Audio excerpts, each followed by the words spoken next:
I call on Tess White to open the debate. Up to 7 minutes, please. Thank you, Presiding Officer. I welcome the opportunity to lead this members' business debate on sexual violence in Scotland's hospitals.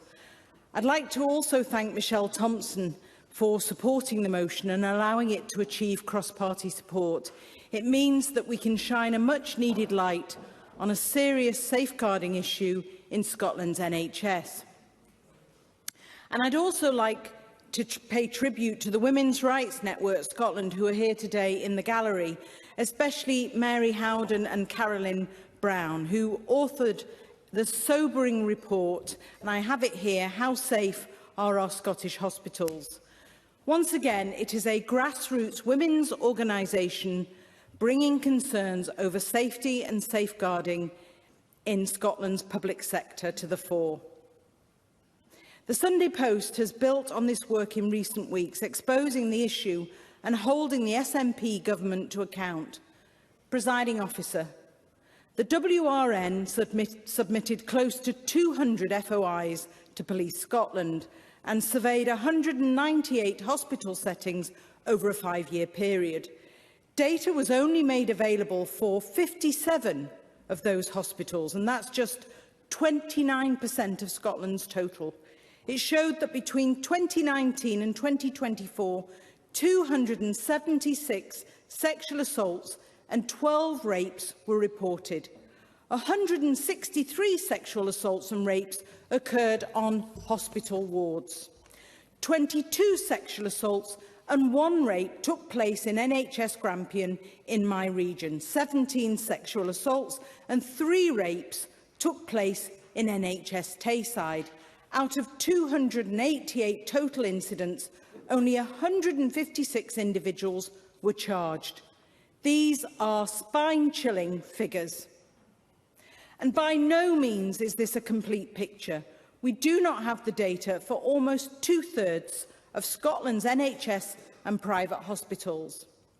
Underreporting and lack of data management mean we simply don't know the full scale of the problem. We can all agree that even 1 sexual assault in our NHS is too many. Presiding Officer, whether it's to receive medical care ourselves or to visit a poorly loved one, we are often at our most vulnerable when we enter a hospital. We are placing our physical and psychological safety in the hands of health boards and NHS staff. We are entrusting our children and our family to their care. We must be able to do so without fear. But staff too are vulnerable. Members will recall the shocking revelations in autumn 2023 about female surgeons being sexually assaulted and harassed by male colleagues in the operating theatre. The safety of patients, visitors and staff must be the SNP government's top priority when it comes to the NHS. And I was extremely concerned to learn that some women are afraid to seek treatment because of the potential risk to their safety. I hope the Minister, in closing, will address this today. Earlier this year, I raised Carsview Psychiatric Unit in NHS Tayside with the First Minister, earlier this year, which has mixed-sex wards. The WRN's research suggests that 7 sexual assaults and 2 rapes took place in this so-called secure psychiatric setting. One of my constituents received treatment in Carsview for postpartum psychosis following the birth of her second baby. At the most vulnerable point in her life, I understand she was repeatedly subjected to another patient exposing himself. She was terrified and traumatised, separated from her support network and scared for her safety on a mixed-sex ward. How can this be? Where was the duty of care? For women giving birth or accessing support for serious mental ill health or learning disabilities, safeguarding has to be of paramount importance. The Equalities Committee recently heard evidence that 90% of women with learning difficulties and disabilities have been subjected to sexual abuse, with 68%, that's 68%, experiencing sexual abuse before turning 18.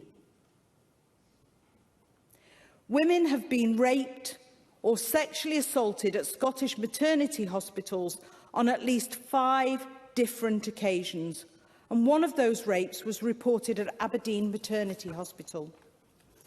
In other psychiatric units and palliative settings, sexual assaults have been reported as well.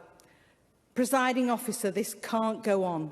We must see urgent action from the SNP government, health boards, NHS partners, Police Scotland to allay the concerns of women and girls.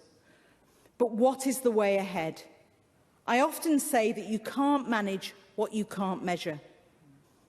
I understand that Healthcare Improvement Scotland is working to standardise the reporting of incidents, and that is to be welcomed, but we need details from the Scottish Government of how this will operate in practice. To address the risks and weaknesses and to put preventative policies in place, we need to see the data. There is a wider issue over mixed-sex wards.